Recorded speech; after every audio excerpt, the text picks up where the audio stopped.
Hoje nós vamos meditar em Êxodo 29, dando continuação, àquele assunto que nós estamos falando, como Deus vem pedindo a Moisés, como ele vai preparar todas as coisas, santificar, o serviço sagrado, o mais importante, porque dele dependia o sucesso de toda a nação de Israel. Hoje, Êxodo 29, vamos ver se eu consigo ao 30, mas eu tenho certeza que daqui nós vamos tirar muita coisa importante. Vamos pedir a direção? Meu Deus e Pai, que o Teu Espírito esteja aqui conosco, nos conduzindo a cada minuto dessa meditação. Nós não estamos gastando o nosso tempo, nós estamos investindo na Tua Palavra. Nós estamos nos alimentando com a Tua Palavra. O Senhor disse, eu sou o pão da vida. Então, meu Deus, que através dessa palavra, nossa alma seja alimentada e fortalecida para vencer todo o mal. Que assim seja. E aí diz assim no versículo: isto é o que lhes hás de fazer para o santificar, para que me administrem o sacerdócio, toma um novilho e 2 carneiros sem mácula, o pão ázimo e bolo ázimos, amassados com azeite, o coscorrões ázimos, untados com azeite, com flor de farinha de trigo os farás. Só lembrando, ázimos é porque ele era sem o fermento. Então ele não ia crescer, ia ficar mais fino. No 3, e porás num cesto, e os trarás no cesto com o novilho e os 2 carneiros. Então farás chegar Arão e os seus filhos à porta da tenda da congregação, e os lavarás com água. Depois tomarás as vestes, e vestirás Arão da túnica e do manto do éfode e do peitoral, e o cingirás com o cinto de obra de artifício do éfode. O comentário diz, lavarás com água. Arão e os filhos dele estariam impuros, inaptos para o serviço sagrado se não se purificassem na entrada do tabernáculo. Somente depois de limpos, eles estariam prontos para se vestir com a indumentária sagrada. Isso significa que quem deseja servir ao Altíssimo deve se purificar por meio da prática da palavra de Deus. João 15:3 diz, vós já estáis limpos pela palavra que vos tenho falado. Então, quer dizer, eles estavam sendo lavados, fisicamente com água, mas espiritualmente é como se o espírito dele pudesse tomar um banho e se lavar de todos os pecados, de todas as maldades. Nós também falamos a respeito da consciência, a consciência do ser humano. Ela é tão importante na fé, porque se você tiver uma consciência manchada, por qualquer coisa que seja, a sua fé também não vai funcionar. Então, você precisa ter a sua consciência lavada. Por isso que o Senhor Jesus morreu perdoando os nossos pecados, para que a nossa consciência esteja limpa, e uma vez dessa forma limpa, a nossa fé funcione como um raio, como um poder. As palavras que saírem da nossa boca sejam tão poderosas contra o inferno. Seguindo agora o 6. E a mitra porá sobre a sua cabeça, a coroa da santidade porá sobre a mitra. E tomarás o azeite da unção e o derramarás sobre a sua cabeça, assim o ungirás. Então aqui nós vemos a unção com óleo, tão feita na nossa igreja, tantas vezes que nós ungimos as pessoas, os dizimistas, ofertantes, os doentes. Então, essa unção do óleo que nós fazemos, não tiramos da nossa cabeça, vem da palavra de Deus. Vamos seguir agora. Depois farás chegar seus filhos e lhes fará vestir túnicas, e os cingirás com o cinto, Arão e seus filhos, e lhes atarás as tiaras, para que tenham o sacerdócio por estatuto perpétuo, e consagrarás a Arão e a seus filhos, e farás chegar o novilho diante da tenda da congregação, e Arão e seus filhos porão as suas mãos sobre a cabeça do novilho. Imolarás o novilho perante o Senhor, à porta da tenda da congregação. Depois tomarás do sangue do novilho e a porás com teu dedo sobre as pontas do altar, e todo o sangue restante derramarás à base do altar. Também tomarás toda a gordura que cobre as entranhas e o redenho de sobre o fígado, e ambos os rins, e a gordura que houver neles, e queimá-lo-ás sobre o altar. Mas a carne do novilho e a sua pele e o seu esterco queimarás com fogo fora do arraial, é sacrifício pelo pecado. O comentário diz: imolarás. Os sacerdotes impunham as mãos sobre o novilho e transferiam para o animal as culpas deles. Assim, por se tornar maldito, ele deveria morrer, conforme afirmam as Escrituras, porque o salário do pecado é a morte. Está em Romanos, capítulo 6, versículo 23. Isso significa que somente o sacrifício de animais era capaz de trazer o perdão dos pecados de Arão, dos filhos dele e do povo. Hoje o perdão de todas as transgressões vem por meio do sangue de Jesus, que foi entregue para sacrifício em favor de cada ser humano. Isaías 53, do 4 ao 11, que esse capítulo 53, ele fala da entrega do Cordeiro de Deus, né? Tudo que ele passou, sofreu, verdadeiramente, ele tomou sobre si as nossas maldições, ele se tornou maldito na cruz para que nós viéssemos ter a paz com Deus, né? A paz almejada pelo mundo, ela começa com Deus.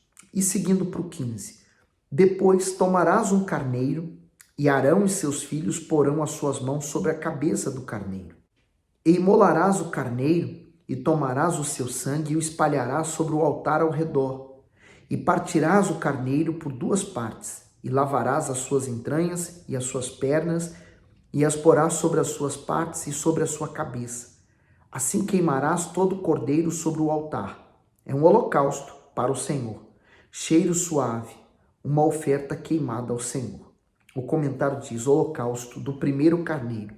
Esse animal tinha que ser totalmente partido e queimado. Sua carne era inteiramente consumida pelo fogo, como sinal de que nenhum pecado havia permanecido diante de Deus. O Senhor Jesus foi esse holocausto perfeito por nós. Ele não poupou a si mesmo para se tornar o Cordeiro de Deus, como está escrito em João 1, 29. No dia seguinte, João viu a Jesus que vinha para ele e disse: eis o Cordeiro de Deus que tira o pecado do mundo. Esse João não é o apóstolo, ele era o que batizava. E ele identificou o Senhor Jesus como o Cordeiro de Deus que veio para tirar o pecado do mundo. De fato, se através de Adão entrou o pecado no mundo, através do Senhor Jesus, ele retira o pecado do mundo.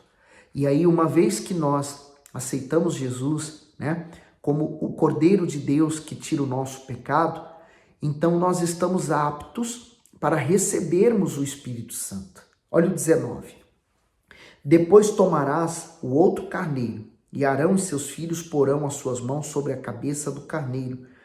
Imolarás o carneiro e tomarás do seu sangue, e os porás sobre a ponta da orelha direita de Arão, e sobre as pontas da orelha direita de seus filhos, como também sobre os dedos polegares das suas mãos direita, e sobre os dedos polegares dos seus pés direito, e o restante do sangue espalhará sobre o altar ao redor.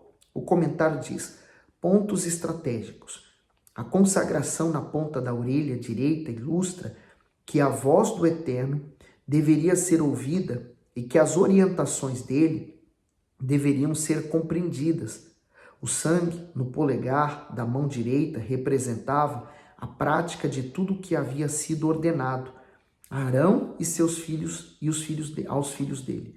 E no polegar do pé direito significava que eles deveriam trilhar o caminho da obediência perpetuamente.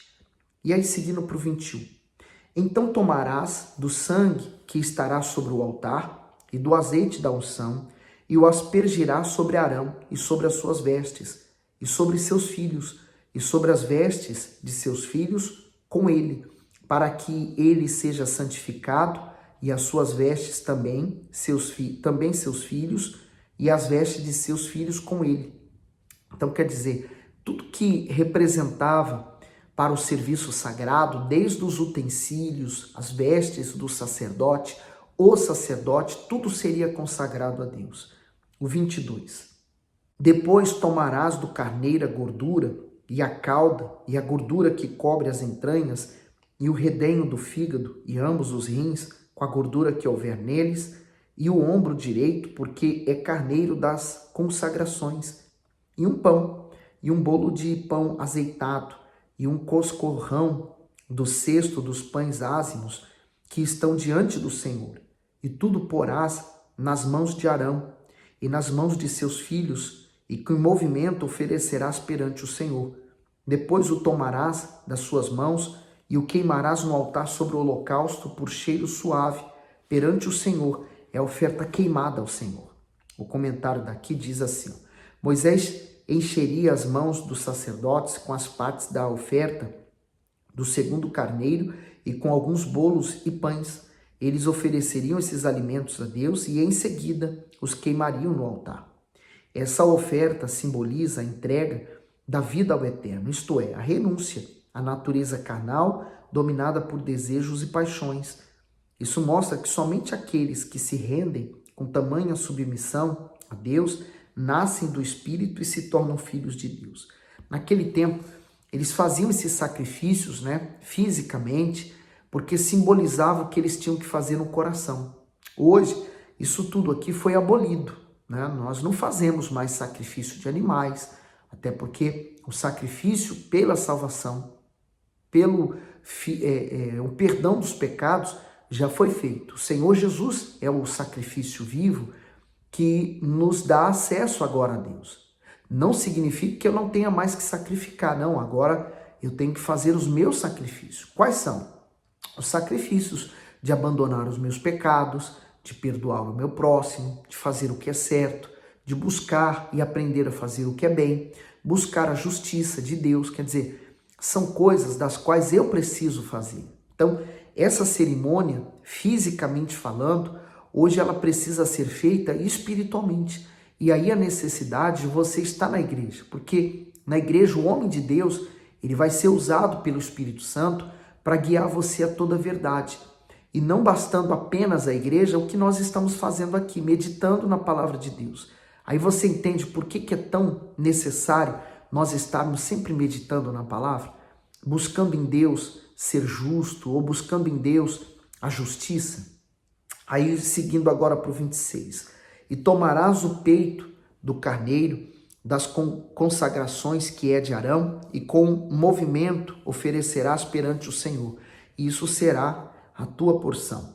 E santificarás o peito da oferta de movimento e o ombro da oferta alçada, que foi movido e alçado do carneiro das consagrações, que for de Arão e de seus filhos. E será que Arão e para os seus filhos por estatuto perpétuo dos filhos de Israel, porque a oferta alçada, e a oferta alçada será dos filhos de Israel, por seus sacrifícios pacíficos, a sua oferta alçada será para o Senhor. O comentário diz: o sustento que vem do altar. A vontade de Deus era que os sacerdotes vivessem perpetuamente para servir ao altar e dele recebessem o seu sustento. Para isso, o Altíssimo estabeleceu que eles não trabalhariam em nenhuma atividade a não ser naquelas referentes ao serviço sagrado, como o ensino da lei e as funções ministeriais no santuário. Assim, eles seriam sustentados pelo altar, isto é, com as ofertas alçadas, depositadas sobre ele. A consagração do sacerdote era feita na porta do tabernáculo, por meio de água, sangue e azeite. Podemos dizer que isso era uma espécie de investimento do Altíssimo nos sacerdotes, com a finalidade de moldar o temor e o caráter deles.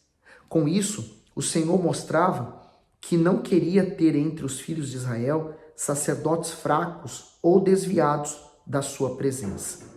Seguindo para o 29. E as vestes sagradas que são de Arão serão de seus filhos depois dele, para serem ungidos com elas, para serem consagrados com elas. 7 dias vestirás aquele que de seus filhos for sacerdote em seu lugar quando entrar na tenda da congregação para ministrar no santuário. E tomarás o carneiro das consagrações e cozerá a sua carne no lugar santo. E Arão e seus filhos comerão a carne desse carneiro e o pão que está no cesto e à porta da tenda da congregação. E comerão as coisas com que for feita a expiação, para consagrá-los e para santificá-los, mas o estranho dele não comerá, porque são santas. E se sobejar alguma coisa da carne das congregações, ou do pão, até pela manhã, o que sobejar queimará com fogo, não se comerá porque é santo. Assim, pois, farás Arão e seus filhos conforme a tudo o que eu te tenho ordenado. Por 7 dias os consagrarás. Também, cada dia prepararás um novilho, por sacrifício pelo pecado para as expiações, e purificarás o altar, fazendo expiação sobre ele, e ungirás para santificá-lo. 7 dias farás expiação pelo altar, e o santificarás, e o altar será santíssimo. Tudo que tocar o altar será santo. O comentário diz: a cerimônia de consagração dos sacerdotes duraria 7 dias, até que eles estivessem preparados para o ministério. Durante esse tempo, permaneceriam no terreno do tabernáculo, onde seriam purificados, realizariam sacrifícios e receberiam a consagração quando esse período terminasse. Entrariam na tenda da congregação para iniciar imediatamente as atividades sacerdotais. Isso mostra que aqueles que se dedicam à vida ministerial vivem em sua plenitude. Isto é, o servo compreende que é um representante de Deus onde quer que esteja. Assim, não separa a vida pessoal do chamado espiritual, pois serve ao Altíssimo em todo vigor e está sempre à disposição dele. Sabe, é um privilégio de fato servir a Deus, né? Para poucos, nem todos o querem servir de fato e de verdade. Tem pessoas que querem mais serem servidas do que servir. Mas uma coisa me chamou bastante atenção. Ele fala: tudo que tocar o altar será santo. E aí eu lembrei, e até faço referência ao que o Senhor Jesus falou: qual é maior, o ouro ou o altar? O altar santifica o ouro, né? Não o ouro que santifica o altar. Os religiosos da época do Senhor Jesus, eles valorizavam muito o ouro que era depositado no altar. Achavam que aquilo era o santo, quando na verdade é o altar.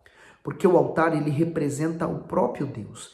Ele representa a comunhão com Deus. Aquilo que eu apresento no altar e que vai subir para Deus, né? Veja que eles distorceram a palavra de Deus. Esse é o perigo daqueles que se tornam religiosos e pensam que aquilo que ele sabe ou que ele ouviu é uma verdade única. Então ele consagra aquilo como uma verdade, vive por aquela verdade, e aquela verdade pode estar então levando ele para o erro, né? Por isso que nós temos que estar sempre avaliando os nossos pensamentos, os nossos sentimentos de acordo com a palavra de Deus. Então, quando nós pegamos a palavra de Deus e avaliamos, nós chegamos à conclusão que estamos errados. E não tem qualquer problema você se sentir assim. Sentir que você está caminhando para o lado errado. O que é errado é você saber que está fazendo errado e continuar errando. Então, se conserte. Aí, seguindo para o 38, né? Isso, pois, é o que oferecerei sobre o altar: 2 cordeiros de 1 ano, cada dia continuamente. Um cordeiro oferecerás pela manhã e outro cordeiro oferecerás à tarde. Com um cordeiro, a 10ª parte de flor de farinha, misturado com a 4ª parte de uma hin de azeite batido, e para libação a 4ª parte de um hin de vinho. E o outro cordeiro oferecerás à tarde, e com ele farás como com a oferta da manhã, e conforme a sua libação, por cheiro suave, oferta queimada é ao Senhor. Este será o holocausto contínuo por vossas gerações, à porta da tenda da congregação, perante o Senhor, onde vós encontrareis para falar contigo ali. O comentário diz: as ofertas contínuas, acompanhadas das ofertas de manjares e de libação, eram apresentadas pelos sacerdotes diariamente, ao amanhecer e ao pôr do sol. A dedicação dos sacerdotes e das pessoas com as ofertas era uma forma de agradecer a dádiva de terem o Altíssimo habitado no tabernáculo junto ao seu povo. E que privilégio, né? Que eles tinham de saber que Deus estava ali no meio deles. E hoje nós somos uma geração ainda mais privilegiada do que eles, pelo simples fato que Deus não está habitando em construções feitas por mãos humanas, mas Ele quer habitar em nós. Por exemplo, o apóstolo Pedro, ele faz referência ao nosso corpo como o tabernáculo na terra, né? O tabernáculo passageiro, temporário, porque enquanto estamos vivendo neste mundo, nós consagramos o nosso corpo para ser o tabernáculo do Espírito Santo. Então, por exemplo, onde você vai, você está levando luz, porque você está cheio do Espírito Santo. Quando a pessoa está ausente do Espírito Santo, ela é uma luz apagada. Por exemplo, o Sol. O Sol é a maior força, o maior astro que existe.